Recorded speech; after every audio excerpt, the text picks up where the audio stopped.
Alright, we're reading the next chapter of Bloom Into You. I just realized that the ones we did before were from something called Kuso Shop, which is a great name for a Scanlation group, and I think they did a great job. I have no complaints whatsoever, even though it says low quality, low effort. And I noticed that the scans were provided by one Final Arrow, who is the person that used to upload my Bloom Into You videos on Bilibili and subtitle them in Chinese. So someone who did one of the most unbelievable favors for me, one of the most unbelievably kind and appreciative gestures I've ever had. So really, really thank you to them. I can't tell you how mind-blowingly bizarre and happy I am. Bizarre I am? I don't know. I'm caught up in my feelings when I talk about stuff like this. Anyways, let's just move ahead. You can understand my sentiment at least. I couldn't see, nor could I realize where it may have been. So now we have a you-focused chapter. I can see why this series is ending now. It's like all of the obstacles are kind of out of the way. It's just the kind of final confrontation, I guess is the word I'd use, between our two girls. Well, Toko's in the other... Ooh! Ooh, okay. So I had said this before, that this is something I liked about the school trip arc. So sometimes you can have the kind of parallel back and forth arc with the people that were left behind, you know, and you get to see the dynamics without their senpais and stuff. So maybe we're going to get some of that?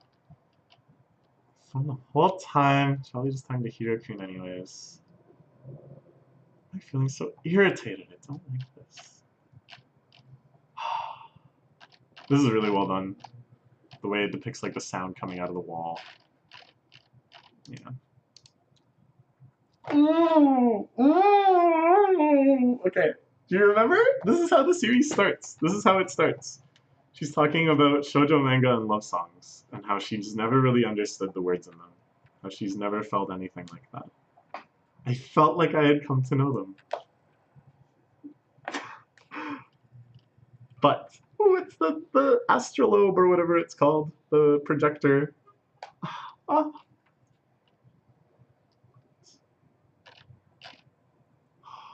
Angst. This is like #1 angst pose, invented by Shinji Ikari. Lying in bed with your MP3 player or whatever. You have club today, right? Let's do either, so you want to go somewhere on the way home. Like karaoke. Ooh, she wants to have a heart-to-heart. I think I got rejected. Feels terrible. What do I do?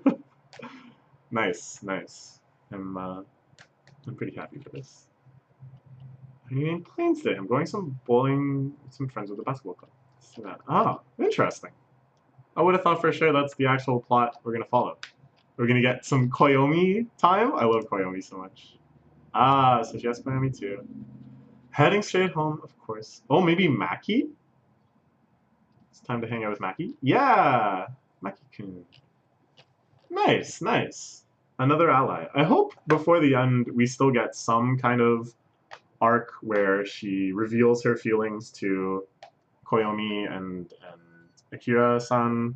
I think that would be really nice. And maybe like a little bit of follow-up on each of their own plot lines, like Koyomi's meeting that author, having, I don't know, some sort of revelation, and Akari's with her hopeless crush, something to do with that. I want to hang out somewhere. I feel like doing something. Let's go together. Oh, she's coming back today. Okay, interesting. I have to worry about something like that. So she declines. Maki-kun, of course, didn't hear you say this last speech bubble at all, because his mind is in DEFCON 0 triple overdrive, worrying about his beloved Yuri relationship. I feel like the extremely large gutter around this panel, you know what I mean? Like the white space around the panel, is because it's just like filled with Maki-kun's despair. I guess since she's in a basketball club. Dojima said he was going bowling with the basketball club. He's been asking about Dojima-kun lately. Ooh, is that what's gonna happen? That would be a nice little resolution. you know, because Akari, you know, she's moved on from her hopeless love. That's a nice lesson. That's a nice story that you can do that. And then Dojima-kun gets to go with a cute girl because he's just endlessly ogling girls and stuff. I think you're enjoying this a lot, huh? Would that be anything you know? Interesting if there is something? Yeah. So he's like immediately just jumped ship to another ship. It's like, uh-oh, the Yu-chan Nanami senpai relationship is maybe on the rocks. We'll just start it on this one. That's alright. Dojima-kun, he's a good guy. I could forget about the senpai from her club and find someone else. That would be a good thing, wouldn't it? Ooh. So now, of course, she's thinking about her own life. She's thinking about Nanami senpai. Can she get over her? Will she be able to get over her? Things of this nature.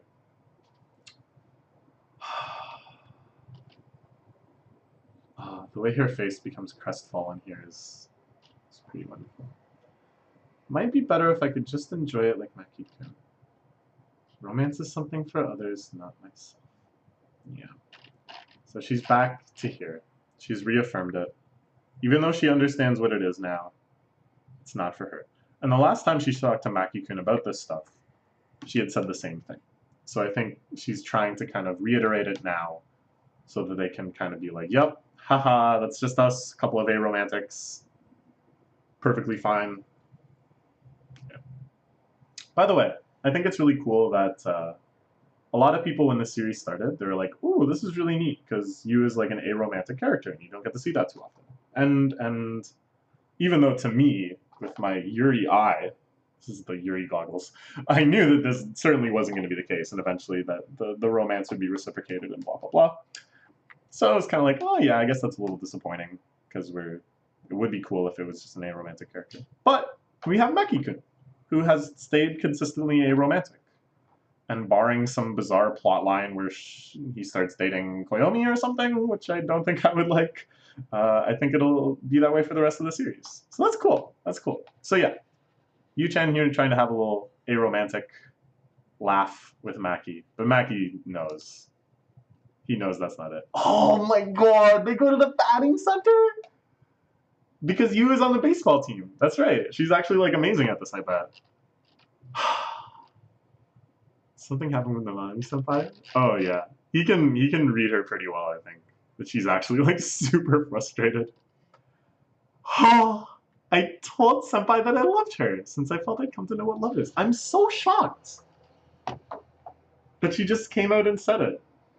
I'm really happy and impressed because I thought she was kind of the more angsty character, you know? But she's already had her angst time. And she knows how to get through angst. It's communication. That if you express your feelings, if you have a conversation about it, it's not just weighing you down. I'm sorry, she said. You're good. Wow, she's so cool. Don't really understand why Nanami-senpai would reject you, though. It's because I broke our promise. Yeah. Nanami-senpai liked me because I couldn't fall in love with anyone. Yet I went and said, I love you, of all things. Ah. So I think Yu's angst here is 100% justified. It's been... Think about how she feels, okay? She's finally kind of admitted to herself how much she loves Nanami-senpai, which was difficult already. And it's been such like a journey to get to that point. And then she blows it in the way that is like, to her, the most selfish, irrational way, saying something like that so unnecessarily, breaking this kind of spell that they had over each other, just throwing it all away for like no reason. So it makes sense that she's not thinking about it super rationally. She's not considering, you know, how senpai is feeling with that much detail, because she's just so mad at herself. She's just so baffled by her own choice to say that. This is worded so well. I went and said, I love you of all things. Oh, these shots are so cool too with her playing baseball. Oh my god. I love it. Love is when you regard someone as special and whatnot. In the end, I really don't understand it at all. I just feel like whatever. Oh man, yeah, yeah, that's so real. You just looking back at it and it was like, what was really so magical that was happening? Like, why was I behaving that way? There wasn't trumpets from above. There wasn't angels on clouds. There wasn't the smell of flowers everywhere I went. It was just whatever. It was just that I started regarding her as special. So I went and said that because it felt like something you say to someone special. And it's like, that really doesn't seem like enough when you put it so flatly, when you put it so minimally. But it's like, yeah, isn't it her? I'm fine. Though I did want to know how it feels to be in love. Maggie-kun seems to have fun with that. Oh, ooh, this is going to be interesting. How do they confront this? What will he say to this? You can do that as well. You're just running away. I like that. I like that. I thought he might have a discussion. I was really worried that he would be like, actually, I'm not so happy. Lately, I've had a huge crush on Koyomi-san. But no, this is so much better. He's like, no, I'm not going to stand for this. I'm not going to be like a prop in your delusions. It's not about me at all. It's about you. You're running away. Did you not realize it yourself? You're just afraid. Ah, yeah. The truth is, despite already knowing what it feels like to love, you're just deceiving yourself because you learned the pain of rejection. Isn't that right? He's such an expert. He's like, oh yeah, it's this one again. It's this scenario. But this is really good advice. This is so true. It's not like the sun. Don't group us together. Yeah. Yeah. This is so good. Because in the end, it really reaffirms who Maki is as a character and why he's so special. And why I think he's such a great character. Yeah. Alright, so Maki's going to elaborate, I guess, a little more on his personality. I think this is kind of unnecessary, but at the same time, it's like, it's more just, I'm afraid. It's because I'm afraid that they're going to do something that, to me, devalues the character. So I'd prefer it kept kind of minimal, so that people can kind of be more, I don't know, more people can be happy with how he's represented, you know what I mean? But I should have more faith in this series. Because I truly love it. There'll be those who want to join in. Of course, there'll be those who simply enjoy watching it. I'm the latter. But there are more people participating in romance than in any sports out there. You know, this I think is good. He's not like totally down on himself about it, but he's saying things that reflect that he's given it some thought. And I mean, I wouldn't consider myself an aromantic person. I'd say my like, romantic drive, or whatever you want to call it, is probably lower than a lot of people's, but it's definitely not non-existent. But even mine is enough to give me, like, I've thought about it a lot. I've thought about to what extent do I want to participate in romance? To what extent do I have romantic feelings for people? So on and so forth. And I've thought things like that. Like, oh man, like almost everybody does this. Like so many people are in relationships. So many people date. Like by default, shouldn't I assume that this is something I want to do? And it kind of seems like Maki has had the same thought process by the way he says this. You and I, we belong on two different sides. Yeah. Chris, and you already understand what love is. This is good. I like how much faith he has in her feelings too. He's like really acknowledging. He's not trying to be dismissive of like, oh, maybe he didn't really love her. You know, like, you know, probably real love is like beyond that. He knows just how significant it was for you to tell Nanami Senpai, I love you. So he's not gonna just kind of let her off easy with it, you know? Yeah. Yeah. Okay, so we get a little solo narration from him. Probably won't understand love. I'm not dissatisfied with that. Even though I can't love, I still respect those who can. I think they're amazing. Won't work out for everyone, I suppose.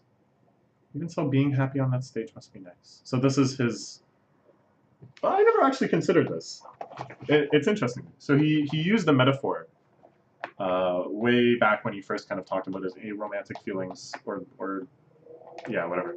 where he's like, I want to be in the audience. I don't want to be on the stage. When people on the stage started talking to me, it kind of freaked me out. And I never really thought about that they have this kind of stage metaphor. And then, of course, a really major plot line of the story is that they're putting on a play. So that's kind of interesting. But I don't know really any thoughts about it. It's just interesting. So, being on that happy stage must be nice. Yeah. So this is kind of his rationalization, is like, well, relationships sometimes fail. So I can't just assume that I would have a good relationship and then feel like I'm only missing out on that. So this is good. I think that's like a nicely balanced kind of way to think about it. But then at the same time, it's like, oh, if you're in a good relationship, it must be pretty nice. Yeah. Yeah. Ha ha ha ha. You walking by herself. Doesn't really know how to feel. This is a really nice page. Sees this is a bench where they sat together once. They sat there and held hands, I'm pretty sure. It had been raining. By this vending machine? That's really well done. This is, of course, the railway crossing where they kissed the first time. Various other quite dramatic things happened. This is the cafe. I guess it makes sense that all these things are close together, because it's just sort of their route from school. This is Cafe Echo, where this is kind of neat that even though Sayaka has such a connection here, and Nanami-senpai does to an extent too, Yu is just like, oh yeah, this place, you know? Like, she's nowhere near as involved in it. Let me love you a lot, love you, haha. Is that a pun? No. How many times has she told me that, I wonder? More than I could count. I like that in all these shots you can't see her full face. It's like you can't even confront that right now. She can't even bring herself to imagine. How selfish, even though I'm not allowed to reciprocate. It's such an awkward, unfair, selfish love. Even so, it was bright and sparkly to me. Dazzlingly so. I ended up yearning for it.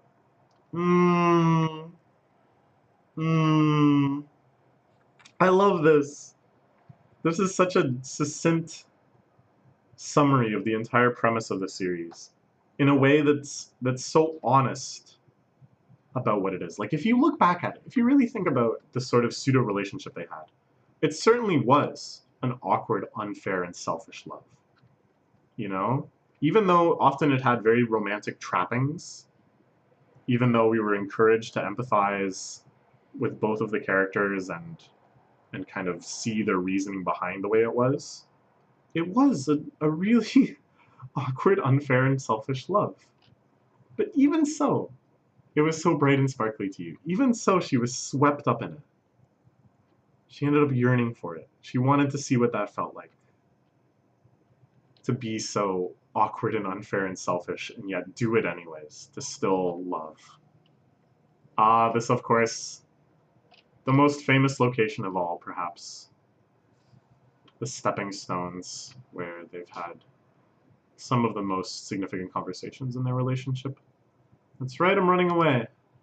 Sorry. After all, it's painful. Bitter. Sad. Oh, she's probably gonna start crying. Yeah. If I remained ignorant, I wouldn't have to feel this way. Even so, I wish for love.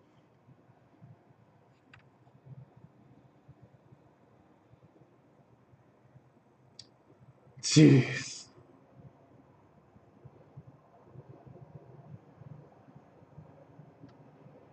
Sorry, I'm thinking about a lot of personal stuff right now. Yeah, no, I think me too. I think that's how it is. Me too.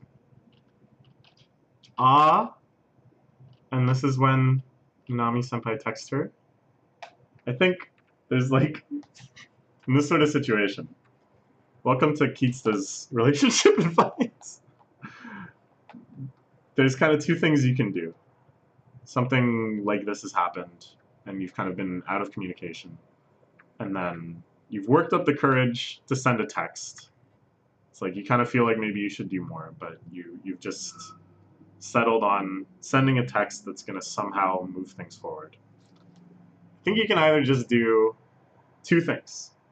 You can either write a whole long paragraph trying to cover everything, trying to preemptively answer a bunch of questions, trying to explain your thought process from zero, maybe starting with almost like a kind of scholarly introduction that's like, the feelings that I've had for you have been complicated, and yet despite that, I wish to move forward such that we can resolve this into some mutually beneficial situation. You can do all of that. I don't think that's the way forward. Even though it feels like that's the safer bet, that there's nothing you can't say in a text like that. You got to think about what it feels like to receive a big paragraph of text or multiple big paragraphs of text. It's heavy. And even if they read it and they end up agreeing with all of it and they're happy with everything you said and how this is going to progress, it's like the heaviness of encountering that can be so much that you have to actually do so much more, like, I don't want to say work, but it's got to go like really well to overcome that initial hesitation or whatever. It's probably not going to make or break, the relationship, but it could. Yeah, that's what I'm thinking. That's what I'm saying. So the other thing you can do is just be like, "Hey, I'd really like to talk sometime," and try to set up something in person, or, or just like, "Hey, what's up?" Just trying to reestablish sort of normal conversation for a bit, trying to get yourself back into normal communication for a bit, and then waiting for an opportune time of like, ideally in person, being like, listen, do you mind if we have a conversation about this? Like, anyways. But I feel like Toko, sitting on that bullet train, probably wrote herself a little novel. Ah, okay, all right. I'm on my way back. Please, I want to talk to you. Wait for me in the Stuco room. I'll come meet you there soon. Ooh, a third way. Not, not just, you know, yeah, a third way. A third way. You get what I mean. Yeah. Okay. Oh my god, I'm so excited. I'm so excited. Oh my god. What will happen? What will happen? What will happen? What will happen? She runs. My eyes are dazzled. My tongue is tingling. I know where my heart stands. Senpai. I don't think, like, she doesn't even know. I don't think she has the optimism right now to think, like, oh my god, we're gonna start dating in a second. I think instead she's just like, I'm going there regardless. I don't know what's gonna happen, but I'm going there. Mmm. Mmm. Nami senpai. Is she gonna say Toko? Oh, no. Just Nami senpai. More to convey. Okay. Okay. We're so close to caught up. Everything is happening now. I didn't know how long this would take. I thought there might be like a whole other chapter before they meet. But it's all happening. Okay, alright. We're plunging ahead. I think. I don't know. I don't know if I have the emotional energy to continue. Thanks again to Kuso Shop, to Final Arrow, to the whole team. I think you guys are doing a great job. The series is fantastic. Yeah. Alright. Okay, we're going in. Next one.